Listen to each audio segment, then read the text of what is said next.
why do states acquire nuclear weapons and why do they dismantle them? This is a very complex issue. In fact, we can give a whole short course on this topic. And so I'm going to limit my remarks to basically looking at a few case studies in the context of some academic models. So let me start a little bit at the beginning. So let me begin so today's talk, we're going to consider why states acquire nuclear weapons, why they dismantle them in the context of some academic models. But before we go there, let's go back to where it started with the Atoms for Peace program. Of course, the United States being the first country to proliferate, if you wish, having acquired a nuclear weapons capability and using them, and kind of consider why the United States did that and what was the driving force behind its acquiring of nuclear weapons, but also kind of efforts to prevent or stymie the proliferation of these weapons. The Atoms for Peace program was clearly not only an attempt to be a country to reach out to other countries and provide them with technologies. No, it was very much an effort to say, we will provide you with the technologies, provided you don't proliferate these technologies for nuclear weapons. This was not just, well, here's a nice present for you. You can do with what you want. There were safeguards involved. This was predating the IEA, so these safeguards were safeguards with the United States. There were lots of conditions involved. The memo that you see on the screen is a very famous memo that was written by the Secretary of Defense, Robert McNamara. This is during the Kennedy administration to President Kennedy about the diffusion of nuclear weapons with and without a test ban agreement. Now, the test ban that's referred to in this document is the Limited Test Ban Treaty, or the Partial Test Ban Treaty, which came as a direct result of the aftermath of the Cuban Missile Crisis, where in the exchange of letters between President Kennedy and Secretary Khrushchev, there was a reference made to the need for, as Khrushchev described it, a gift to mankind, his words. And that would be to the first arms control agreement, and that was a partial test ban treaty. In briefing the President of the United States, the Secretary of Defense prepared a memo looking at countries that could potentially acquire nuclear weapons if nothing was done. And this formed the basis for the famous speech that President Kennedy gave later that year to say that if nothing is done, there will be between 15 and 20 nuclear weapon capable states by 1975. That led to very much to the Nuclear Non-Proliferation Treaty. But it's interesting if you look at the list of countries that are that appear on this memo, and this again is what was considered by the Department of Defense at the time as countries with nuclear weapon capabilities. And you see there, of course, France, and you see the reference to China. Of course, Russia at that point already had nuclear weapons. France only detonated its first test in 1964. So there were still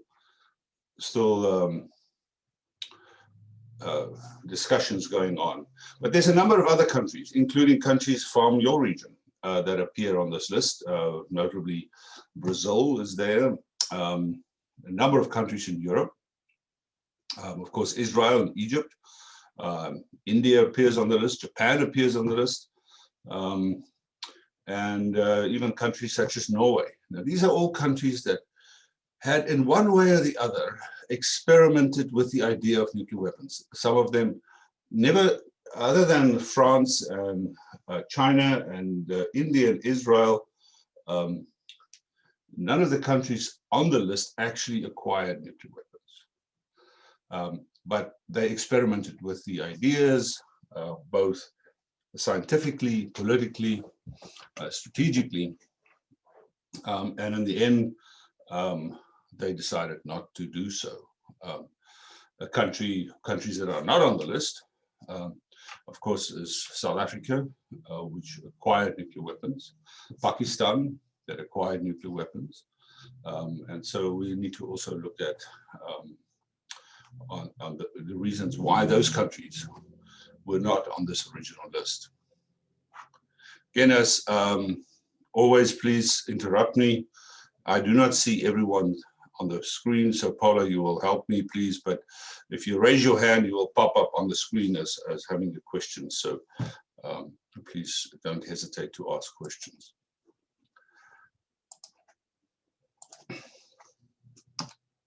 So I want to kind of just divide the groups between the haves, the hads, and the wanted-to-bes. So kind of the haves, obviously the countries with nuclear weapons, the nuclear weapon states, and my definition of nuclear weapon states goes broader than the NPT. I consider the concept of a state, a sovereign nation recognized by the United Nations as a state. And of course, if you have nuclear weapons, you're a nuclear weapon state. It's, to me, that's very simple. I'm not going to go into the politics of the NPT here, but if you are a state with nuclear weapons, the definition is you are a nuclear weapon state. The HADs are the countries that actually had nuclear weapons. We'll get to that. And the wanted-to-bes are all these others who experimented with it. And so there's basically a number of choices. And these kind of choices are based on my own experience, but also very much informed by one of the top thinkers, scholars in this field, Dr. Scott Sagan from the Stanford University here in California. And so I think the very first choice is probably one of the most important ones. And that is the level of conflict or threat perception. And one needs to understand perception. It's not always actual conflict that drives countries to acquire a strategic capability to defend itself. But it's the perception of such conflict or threat. And I'll say a little bit about it when I come to, say, for instance, the South African case. But very much applies to all the other countries that had programs, right? Including North Korea, or have programs, including Iraq, for instance. And when there's a change in that perceived threat, how does that impact on those choices? Then, very importantly as well, is the security interdependence or military defense alliances, so-called nuclear umbrellas. So most notably in this case is the nuclear alliance that the United States have with NATO and its NATO partners, but also other countries outside of NATO, such as Japan and Australia, that enjoy the so-called nuclear umbrella. This means is that, of course, if an ally of the United States that's included in this alliance is under threat from nuclear weapons by another nuclear weapon state, then in theory at least, that country is protected, if you wish, by the US nuclear strategic forces. Changes in international regional stability and security. Very importantly, clearly the end of the Cold War, the demise of the Soviet Union had a huge impact on these choices, but also regional stability. I would argue in the case of Latin America and the Caribbean, after the Cuban Missile Crisis, things changed. They didn't change in terms of necessarily regional stability. Lots of civil wars and other conflicts took place in the region. But the whole idea that nuclear weapons were introduced were considered extremely serious, hence the Treaty of Tlatelolco. And so nuclear weapons were removed from the area, and that obviously changed the thinking by countries, except Argentina and Brazil, who continue to experiment with the idea. Change in leadership. Military juntas are typically more likely to pursue a nuclear weapons program as opposed to a democracy. But the prospects of regime change, in which a new party would gain power. Nuclear weapons represent, unfortunately, the ultimate power, right? And Paula and Marta Mariana have heard me say this before, is nuclear weapons is a very machismo approach, to security. Ours are the most powerful, and guess what? Most of these people who take over, well, not all, let me be very clear, take over countries, perhaps not in a full-fledged democracy, and then start playing with the concept of nuclear weapons for men. But I said there are exceptions. Pakistan is, for instance, an example, where some Pakistani leaders who were very powerful women also pursued a nuclear weapons program. Strong principled leadership. Now, this is more about not acquiring nuclear weapons. So you'll see in some of the cases of the wanted-to-be's, and even the hads, where a leader took over. Here's the best example, I think, in the case of South Africa, where a leader after an election took over, and I'm not talking about Nelson Mandela, and had a principled opposition to nuclear weapons. Of course, the high cost of nuclear weapon programs. These are extremely expensive programs. Maintaining the weapons are extremely expensive. You think that the United States program over the period of the program has cost several $trillion. And just to maintain and upgrade the program over the next 25 years, the government has budgeted $1.7 trillion. This is not funds that are in every country's budget. And I can assure you it's not in the United States' budget either, hence the deficit here. You will ask, why do I put the role of the non-proliferation regime and international pressure so low? And it's done on purpose. I strongly view, and there are other scholars that share this idea, that no matter how strong and effective the non-proliferation regime is, the NPT and safeguards, when a country feels that it's sufficiently threatened, or that there are other reasons, the NPT wouldn't matter. So I know some will disagree with me, but the NPT is not going to prevent a country from acquiring nuclear weapons. There are far more powerful forces that will weigh in. The NPT forms part of it, but singularly, the NPT is not going to prevent a country from doing so. Look at what happened to North Korea. North Koreans couldn't give two hoots about leaving the NPT and the consequences that faced them as a result.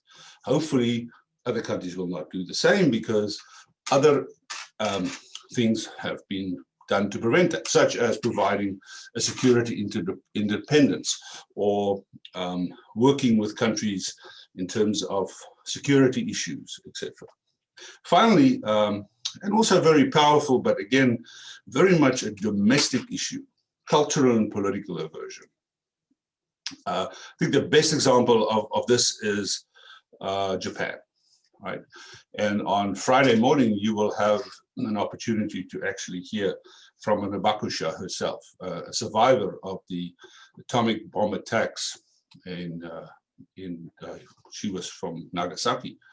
And you will get very, very quickly that impression of the deep cultural and political aversion against nuclear weapons by Japanese people. And they continue to feel so, even though the Japanese government has not, and will probably not for a while, if ever, sign on to the treaty prohibiting the nuclear weapons. But Japan will not acquire nuclear weapons because of that cultural aversion. But then put a little caveat, Japan is also covered under the US nuclear umbrella. Okay.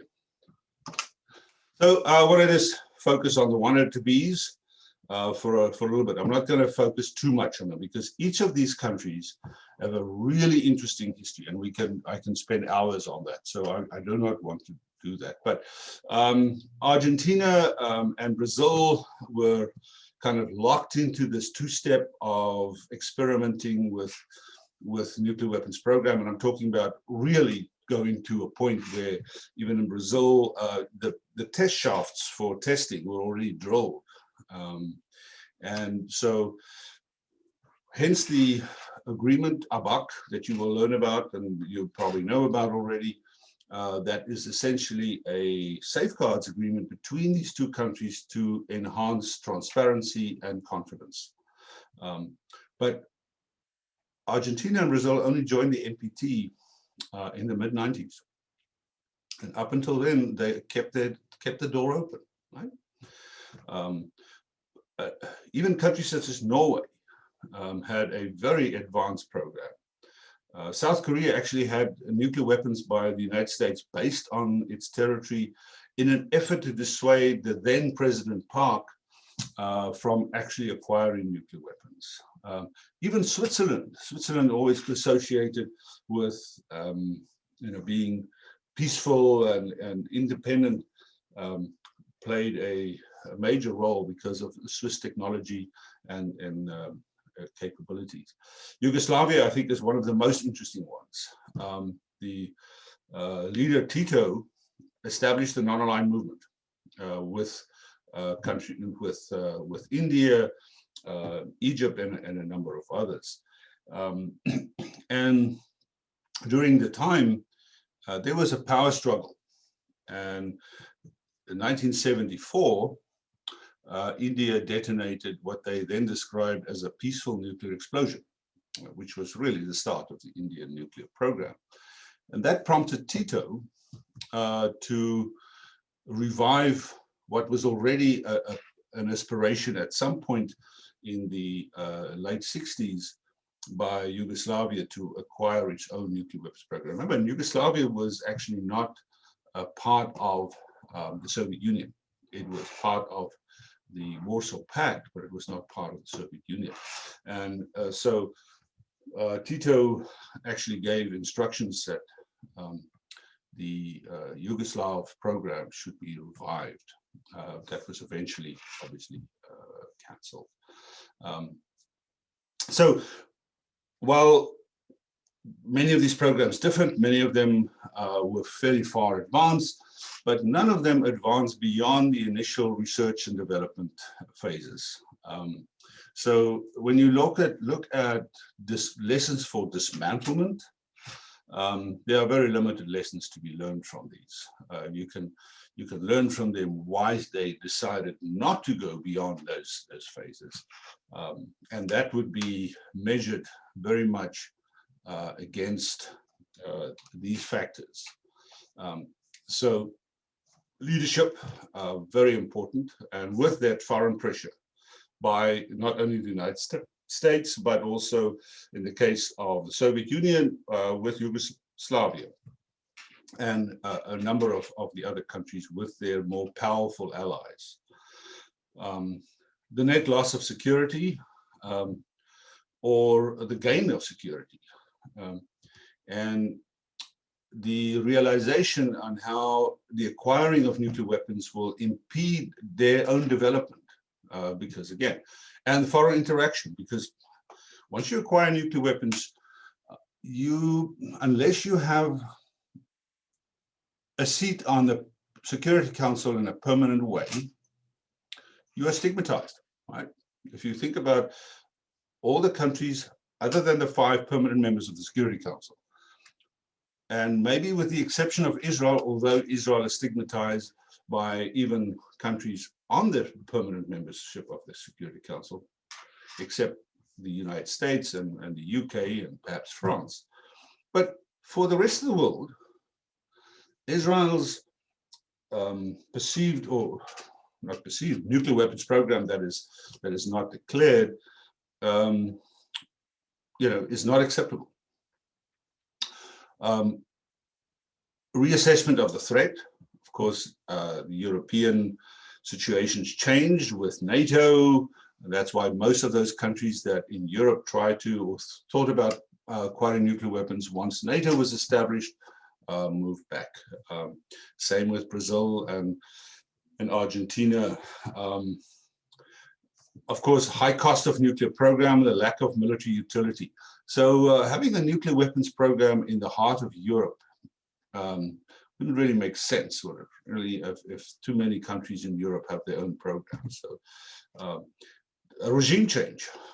We've seen a lot of countries change to maybe democracies or away from a person who actually had the idea of South Korea as a very important year.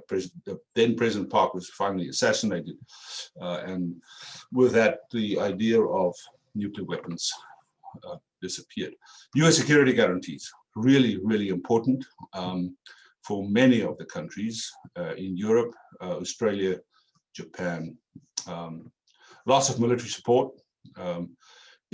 One associates often that the militaries want nuclear weapons, and it's not really accurate. In the United States, if you talk to military commanders, especially Air Force, they will tell you nuclear weapons is more of a problem for them because they have to divert resources to that. Resources that could be used to acquire far more actually advanced weapons that they can use, right? Weapon systems. And of course, the security that goes with having nuclear weapons on a base, changes the whole dynamics of how they operate. Domestic acceptance of global non-proliferation norms. So if you look back at some of those countries that are on this list, you will find that, of course, as the international situation changed, many of these countries became, the domestic politics dictated that these countries became averse to nuclear weapons. And then other factors, so the limitation of the actual use, where you're located. So is Argentina and Brazil actually going to use nuclear weapons against each other? That was never the intention, but what would be the consequence of that? And once you acquire nuclear weapons, whether you're a small or large country, you put a large red bullseye on your back, right? You become a target of those countries with nuclear weapons. That's just the name of the game. So, it's not common knowledge who the United States target with its nuclear weapons. Clearly, Russia and China are on there. I very much doubt whether the US targets France and the UK. But, Pakistan, I don't think Israel will be targeted. But if you look at it from the other side, then you don't know, who's targeting who. So you don't want to attract attention to yourself by acquiring nuclear weapons. So look at the hads. So there were only a few countries, really a handful of countries, that had nuclear weapons or were very far advanced in their programs. Firstly, South Africa developed a small nuclear weapons arsenal. I can give you a whole talk about that. I'm not going to do that. I'll be pleased to answer questions if you're interested. But let me just say this. A country that was involved in a war in Southern Africa felt threatened because of a very large Soviet and Cuban force, excuse me, amassing more than 50,000 Cubans in the country of Angola, and losing its conventional military capabilities as a result of sanctions. And of course, South Africa was isolated given the apartheid government system. Had a very large and nuclear industry with lots of uranium, and developed a program. Eventually capped the program to 7 nuclear weapons. Before it was dismantled, they had 6 complete. So it was dismantled in the late 80s, early 90s. Belarus, Kazakhstan, and Ukraine were part of the Soviet Union and had very, very large numbers of nuclear weapons on their territories. In fact, Ukraine is considered to be the third. Had Ukraine kept its nuclear weapons, it would have been the 3rd largest nuclear weapon state after Russia and the United States, with the number of nuclear weapons that were based in Ukraine. Belarus and Kazakhstan didn't have that many, but also quite sizable. Kazakhstan was the primary test site for the Soviet nuclear weapons. Most of the Soviet nuclear tests occurred in Kazakhstan. Kazakhstan also had very large reprocessing facilities, and even today, it is dealing with the legacy of those programs. Of course, Kazakhstan is a non-nuclear weapon state. So are Belarus and Ukraine. But they returned the weapons to Russia after the Soviet Union fell apart. So the weapons were not really theirs. They returned it, but that came as a result of obviously signing the NPT.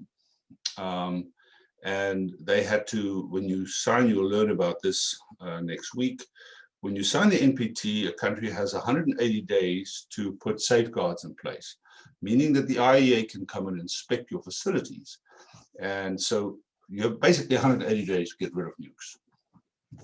And so those nuclear weapons were returned, but they were done so in return for a number of things.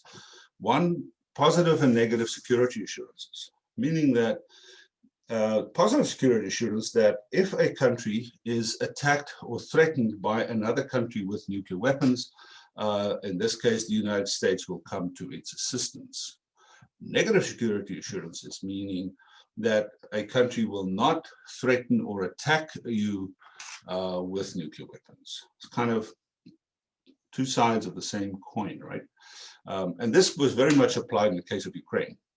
And one can have a separate debate on whether both the United States and Russia honored that commitment when Russia invaded Crimea. But that is a different debate. Then corporate threat reduction programs. So the United States spent billions of dollars helping these countries to get rid of the nuclear infrastructures that were in their country, both in terms of the weapons. In Kazakhstan, for instance, there was a device that was already in the tunnel to be tested by the time the Soviet Union fell apart. And so that device sat there ready to be tested. And so through initiatives, and Dr. Potter mentioned this in his remarks on Monday, people like Senator Sam Nunn and others who drove the initiatives here in the United States to provide funding basically to remove the nuclear weapons infrastructure from these countries. Iraq and Libya both cheated. Both countries were members of the NPT and clandestinely developed nuclear programs. Iraq fairly far advanced until it was discovered during the first Gulf War, where Iraq invaded Kuwait, and the United States, with the UN support, obviously went into Iraq, moving Iraq out of Kuwait, and in that effort discovered that Iraq had a fairly advanced nuclear program, which was came as a result of the Iran-Iraq war, where chemical weapons were used against Iraq, and they felt that they needed a strategic weapon. The program was discovered, destroyed, and then later on, the United States claimed that it was never fully destroyed, and as a result of that, invaded Iraq in 2003, and we know the history of that, and that nuclear weapons nor any other weapon of mass destruction could be found. Libya didn't go that far. Under the regime of Gaddafi, Libya tried to acquire a number of elements for a nuclear weapons programs, most notably the enrichment. Some of that was done through the so-called AQCAR network, the person that was commonly associated with the one who started the nuclear weapons program in Pakistan. And he had this amazing network throughout the world of acquiring and distributing nuclear-related materials, technologies, and to countries. And Libya was on the receiving end of that. That was discovered and was eventually destroyed, but it was not really a nuclear program. So let's just look at how these countries then moved away from nuclear weapons. So in the South African case, definitely changes in regional and international security impacted directly on the dismantlement. But the decision was mainly a principled one. So when President de Klerk came into power in late '89, he took two decisions right from the start. I mean, really within 2 weeks of him taking office in September of '89, he took the decision that Nelson Mandela, who was at that point in jail for almost 27 years, would be freed, and all the political movements that were banned by the apartheid government would be unbanned, including the African National Congress, who is the current government in South Africa. The other decision that he took was to instruct a committee to advise him on how to eliminate the South African nuclear weapons program. And so that set South Africa up, and even today, although I'm sure Paula would agree that the South African principled position on issues and its kind of little tower that it sat on is no longer as sacred as it used to be. But the Mandela government, who then came into power in 1984, basically rode on this wave, and I was very much part of that and very proud of that, in using that principled position of giving up nuclear weapons and being respected by the world for doing that in securing the NPT indefinite extension, the so-called principles and objectives for nuclear disarmament and non-proliferation is very much based on the principles of that South Africa had. South Africa also played a leading role in the New Agenda Coalition with countries such as Mexico and Brazil, that especially in the 2000 NPT Review Conference, extracted from the nuclear weapon states the now almost forgotten 13 practical steps for nuclear disarmament. But it's also important to consider that having nuclear weapons, knowing that you are trying to get your country out of isolation, trying to change the 40-year-long legacy of apartheid, is not, with nuclear weapons, you're not going to break out of isolation, right? The only way to do it was to join the NPT. And so there's a famous memo, and I have a copy somewhere that was written about evaluating whether South Africa with nuclear weapons would be better off than South Africa without nuclear weapons and a member of the NPT. And clearly, joining the NPT in 1991, in fact, next Saturday will be 30 years after South Africa joined the NPT. And that meant that South Africa would, the apartheid government, right, which let's think about it, 1991, the apartheid government will be able to join one of the most important international treaties. And this is how it was done. As a result of that, the government then adopted, in fact, the government prior to Mandela's government, adopted a legislation that said that South Africa should join all the treaties and all the export control regimes and open up all its facilities. The United States obviously put some pressure on the country, not pressure to dismantle, because by the time the US learned about the program, it was already dismantled, but basically to ensure that a successor government did not control a nuclear program. I can give you one little example. I was actually the desk officer for nuclear issues at the time. And after the IEA already gave its blessing that everything was destroyed and everything is under IEA safeguards, I got a call from one of the scientists, and he said, well, in the cleanup of the facility, they discovered a piece of maraging steel that fell off behind a bench. Maraging steel is just a very hard type of tungsten steel used in the program. And I said, well, the only solution is we declare it. And we declare it under the South African Declaration, under safeguards, put it in a big safe where the rest of the HEU that came out of the weapons program is being monitored by the IEA. Within days, I promise you, within days, the US counselor at the embassy came to see me and to say, you know what, we heard that you have this little problem. We'll send a maritime vessel there, a naval vessel, and we'll make all these things disappear for you, right? So the United States, I wouldn't say has bad intentions with this. Of course, their intention is to prevent the proliferation, but it was made very clear to me that there were concerns in Washington about what the new government will do. Of course, that new government has been in power since 1994, and South Africa definitely has no intentions of restarting its nuclear weapons program. Iraq. So this was a closed regime, but with immense funding given its oil program, right?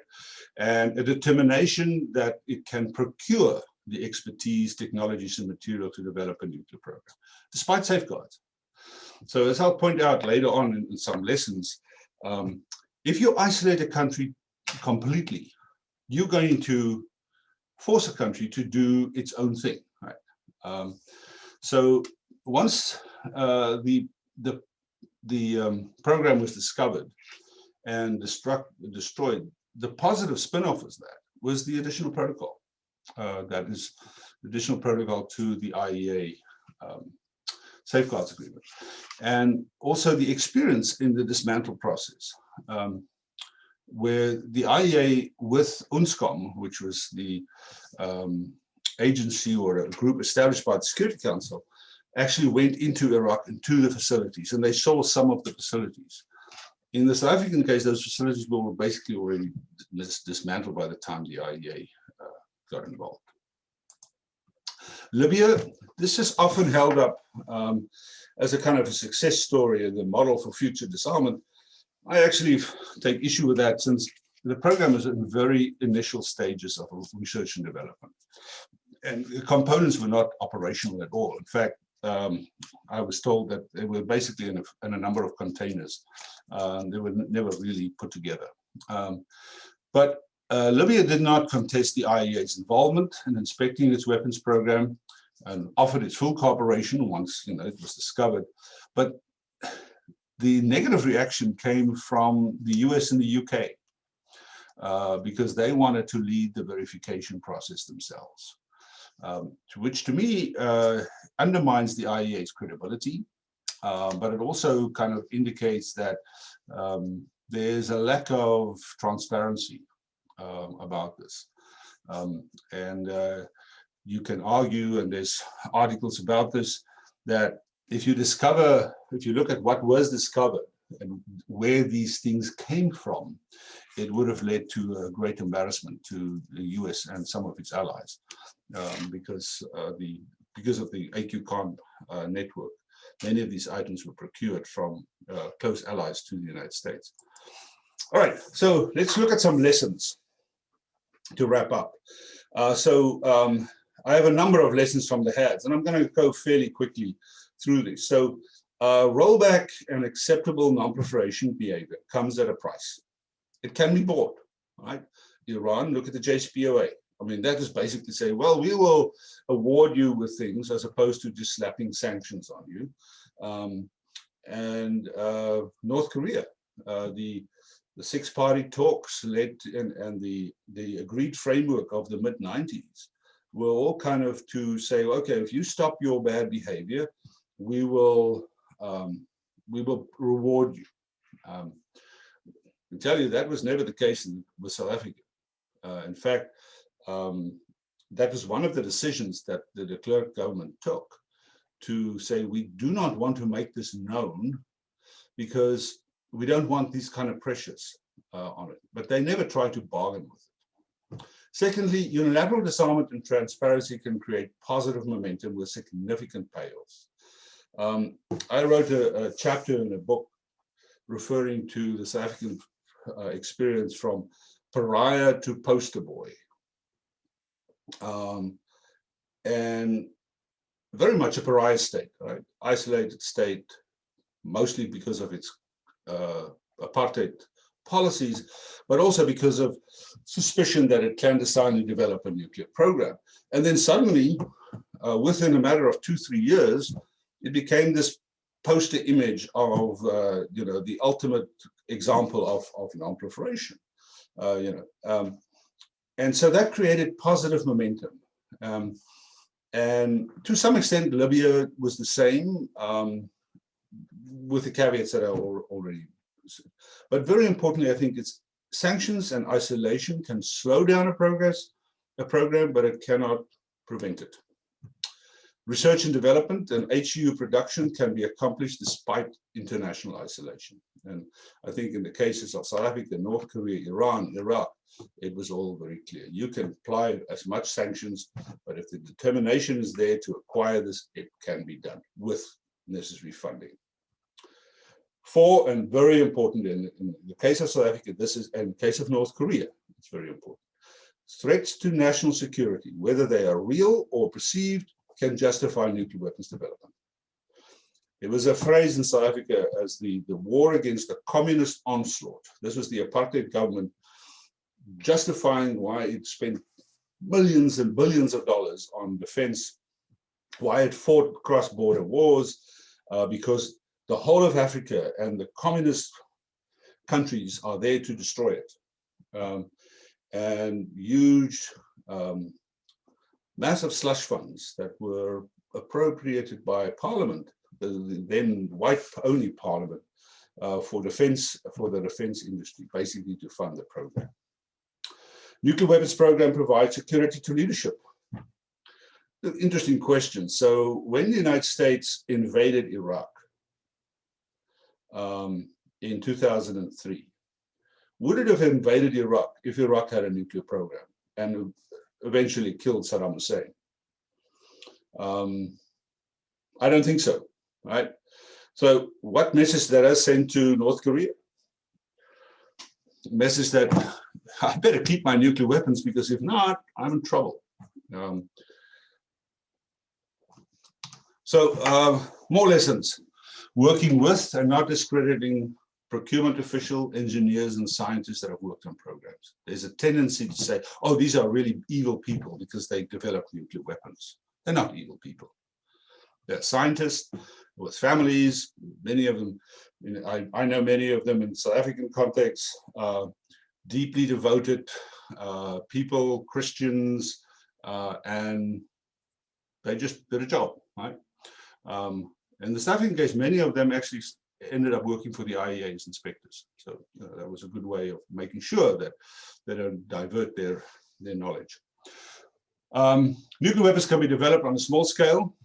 The number of people in South Africa that was involved in the program over all its years were not more than 1,000, and they were hand-picked. A pariah state can come clean.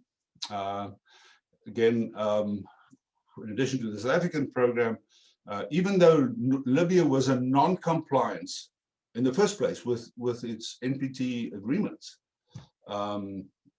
and also supported international terrorism, there was a lot of fanfare about, when Libya's program was eventually dismantled. The safeguard system, the weaknesses in the safeguard system was exposed and can be exposed in a country that is determined to cheat. You can cheat the safeguard system. And that's why the universal application of the additional protocol is so crucial, because the additional protocol enables the IAEA to go far beyond what the Comprehensive Safeguards Agreement allows, and you will learn more about that. This is fairly controversial, that the IAEA must be involved in verifying dismantlement, not only verifying in the case of South Africa the material, the HEU, but in fact the rest of the dismantlement. The only part that the IAEA actually saw in the dismantlement was the closing of the test facilities, because all the other parts were already dismantled at the time and destroyed. The test facility was destroyed with the IAEA's presence. But the IAEA has a lot of experience, and the IAEA also has the ability, and this was done in the case of South Africa, but also in some of the other countries, where it drew on the expertise of nuclear weapon states. Because clearly, if you take an inspector from Mexico and you send an inspector to a country that had nuclear weapons, you're proliferating, right? It's this intangible proliferation. So that was also done in cooperation with the nuclear weapon states. And finally, dismantlement and potential benefits should not be linked to other non-nuclear issues. In Libya was Pan Am, the Pan Am bombing. Iran, obviously it's not just a nuclear issue, it's terrorism, it's all sorts. Same with North Korea. Isolate the issue to the nuclear program and not linking it to others. Lessons from the haves: sensitivity and exposure to high-level regional conflicts, where there are key adversaries involved, are primary drivers. I mean, India, Pakistan, Israel are the primary examples of here. So highly unlikely that any of those countries are going to give up their nuclear weapons without dealing with the regional conflicts. To think that Israel is just going to wake up one day and give up its nuclear weapons in the Middle East context, I think is a pipe dream. The same with India and Pakistan. Pakistan's doctrine is designed to counter India's superior conventional forces, and I don't think India is going to give that up. Internal political support, domestic pride in technological achievements, especially in India and Pakistan, was driving forces and continued to be. Israel enjoys nuclear deterrence, a nuclear program, without international repercussions, right? I mean, President Biden was just meeting with the Israeli leadership. We will keep supporting you. Israel is not a member of the NPT. Israel has nuclear weapons, only country in the region with nuclear weapons. Israel is doing all sorts of other things as well. So that sends a message.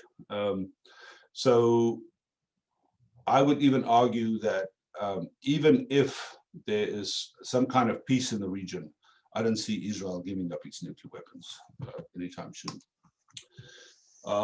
Being targeted by US nuclear weapons, being branded as part of the axis of evil. President Bush, George W., famously branded North Korea, Iraq, and Iran as part of the axis of evil. And this provided domestic justification for the Kim regime, over the Kim dynasty, if you wish, to acquire a real and nuclear deterrence capability. Former President Trump's America First doctrine, what kind of message does that send? Also to Tehran. Basically, watch out. If you're on the nuclear target of the United States, best you acquire a nuclear weapons capability or you will be invaded. And then finally, the high risk of nuclear brinkmanship pays off. We've seen this from North Korea over and over and over again. Is they push the limit, they test nuclear weapons, they test nuclear capable missiles to see what are the consequences. More sanctions, more this, but they're untouchable. And this lesson can also be applied to the case of Iran.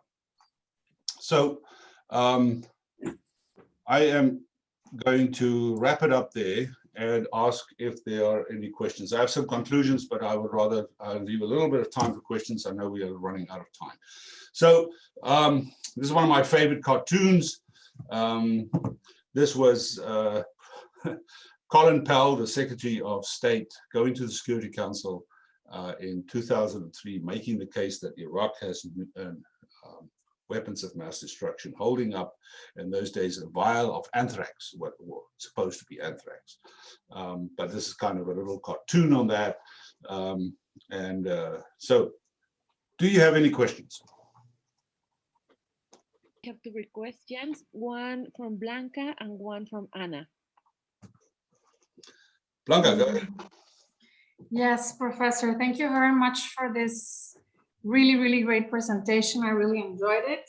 And I couldn't help but to see some parallels between the sentiment that countries, specifically here talking about India, can put out when rejecting, for example, curbing emissions, no? And in this case, when they also try to, in a way, justify their acquiring of more nuclear capability.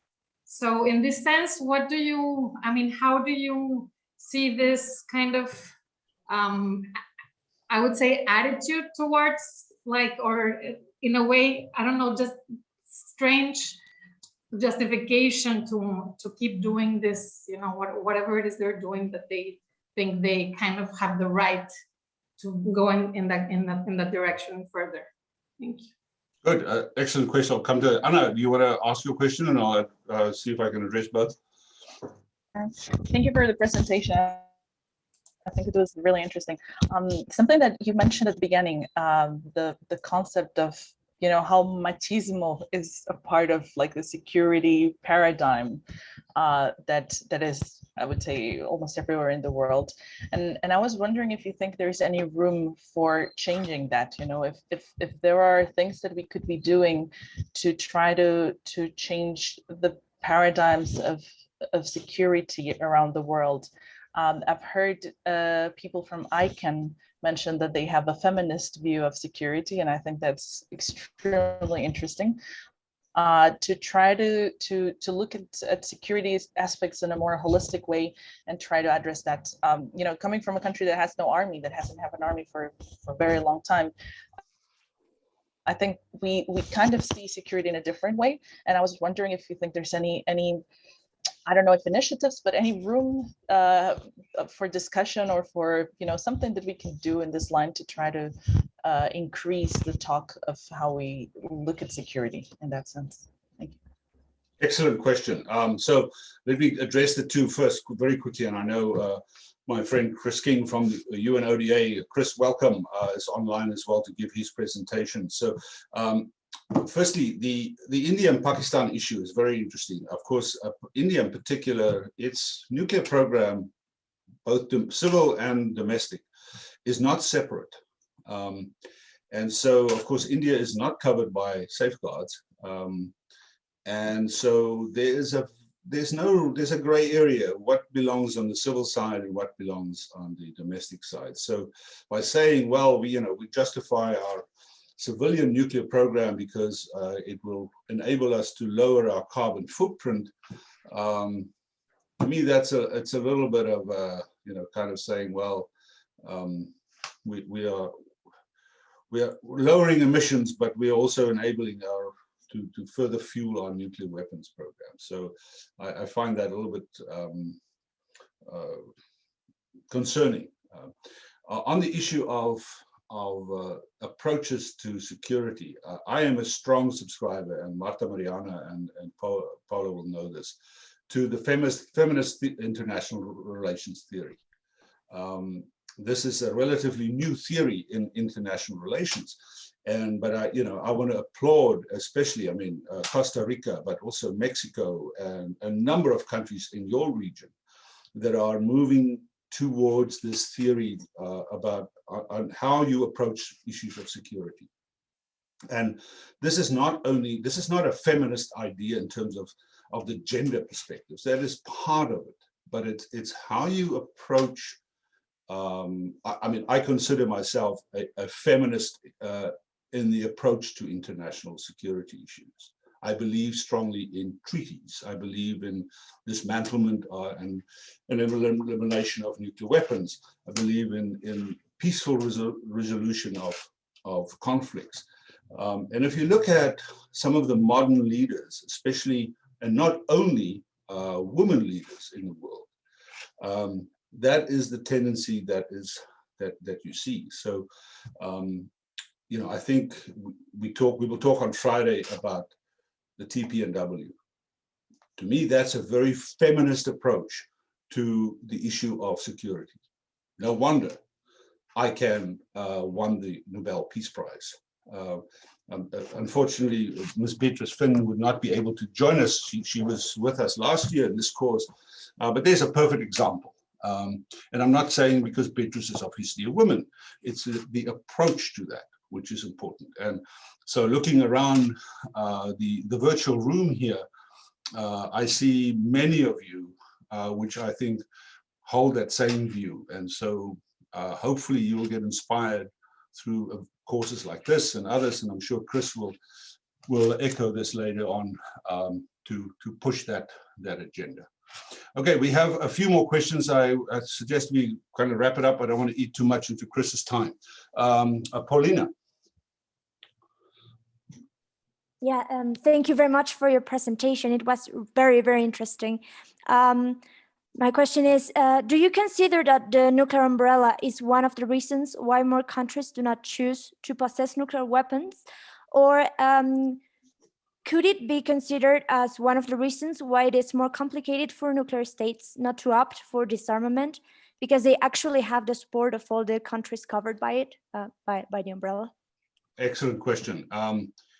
I would say that very much so in cases of a number of countries in Europe, especially at the early stages, Japan, even Australia, that the whole idea concept of being covered under the nuclear deterrence by the United States was deliberately done by the US, but also provided that security that countries felt nuclear weapons provided to them. The reverse argument is an interesting one. So the Germans, for instance, Germany, there are several US nuclear weapons located on a German base. And that's kind of dual key control, meaning that German pilots can actually fly the planes that could potentially drop a US nuclear weapon. But the weapon remains under US control. There's been various talks also in the Netherlands where you have a similar system about removing that. And very quickly, the German politicians say, no, you shouldn't do that. Right? And the US would then argue, you see, they don't want us to move the nuclear weapons, therefore we have to renew these nuclear weapons. So they're actually now going to renew these weapons. So it's kind of a vicious circle. So one feeds into the other. And so unfortunately, if any of these countries were to decide that, if Germany or the Netherlands to say, we don't need this anymore, I think it will send a very, very powerful message back to the United States and other countries that they don't want our nuclear weapons in Europe anymore. Of course, then, our French colleagues will step in and say, well, we will provide our nuclear deterrence to you as well. So that is actually during the Trump administration, they would talk about that. The last question I'm going to take from, is it from the Mission of Colombia? I don't see your name, sir. I believe. Oh, Costa Rica, sorry. Yes, yes. Well, Go first ahead, of all, please. yeah, thank you, Jen, for the presentation. Before I actually ask my question, I wanted to be to think a little bit different than what you said, if you allow me, about the feminine approach to security. Being Costa Rican, I think it will be rather a civilized, if you will, approach that is based on international law and civility of people. Like, let us resolve our problems or security issues by the power of the negotiation, rather. But of course, probably this is a topic that needs to be, into a deep conversation within the parties. But I just wanted to express my point on this. Of course, being a Costa Rican male, and which I totally subscribe to what you said, but I at least find it interesting, the word that you picked on to put a name on that approach. Now, my question is probably also related to that. But before I go, I wanted to say that Costa Rica has 73 years of being a solid, democratic, non-armed country. So that, of course, provides a lot of background for Costa Ricans, for our society to express and export our ideas into the world, especially in disarmament and peace and international security. However, my question would be this one. I understand your point with the role of the United States as the guardian in the world, say what happened in Libya, what is going on in Syria. However, and I do agree with you that we shouldn't rely, if you will, or expect the United States or some other countries, allies probably, to be the guardians, yes, of the treaties that we have.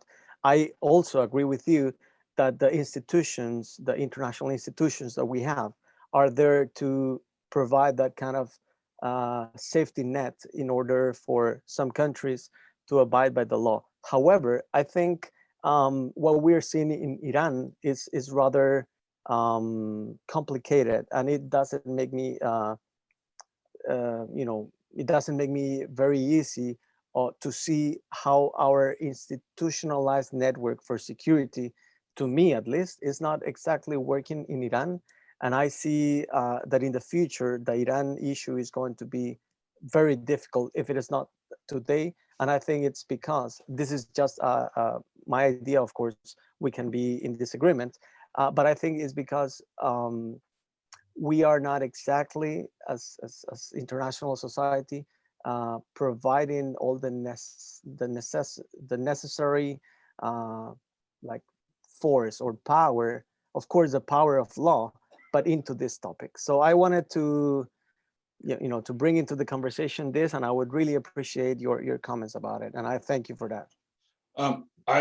This is a complex issue. On the issue of Iran, we're going to have a whole discussion on it later on. So I'm going to suggest we keep it to that. I just want to say, very briefly, because we are already eating too much time of Chris's time, is, again, the issue of feminist theory is no relation. There's a link to the issue of gender, the role of gender in disarmament. But feminist theory is not a gender issue. It's an approach to international relations. So if you look at Costa Rica, the way that Costa Rica and I've I've been involved with many of your colleagues, including Ambassador Elaine White, that we will see on Friday. It is the approach of Costa Rica that actually sets the international standard for this, right? This is what. So I would say Costa Rica approach kind of predates the whole concept of coming up with a new theory like the feminist international theory.